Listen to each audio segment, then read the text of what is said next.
Tollywood young hero Akkineni Naga Chaitanya జోష్ సినిమాతో ఇండస్ట్రీకి పరిచయం అయ్యాడు. ఆ తర్వాత ఏం మాయ చేసావే సినిమాలో నటించి మంచి గుర్తింపు తెచ్చుకున్నాడు. ఈ చిత్రం షూటింగ్ సమయంలోనే టాలీవుడ్ స్టార్ హీరోయిన్ సమంతతో ప్రేమలో పడ్డాడు.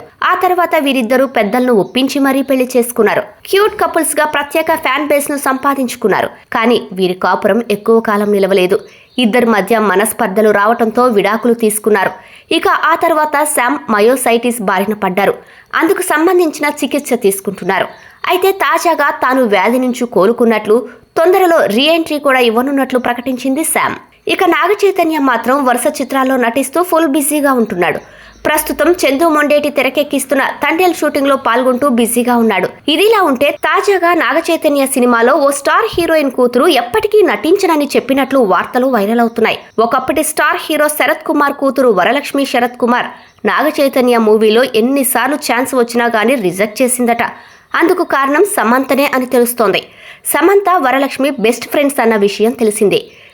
శామ్ విడిపోవటంతో ఎప్పటికీ నాగచైతన్య సినిమాలో నటించను అని చెప్పినట్లు టాక్. ఇందులో నిజమెంత అనేది తెలియనప్పటికీ ఈ విషయం తెలిసిన సమంత ఫ్యాన్స్ మాత్రం ఫ్రెండ్ అంటే ఇలా ఉండాలి అంటున్నారు.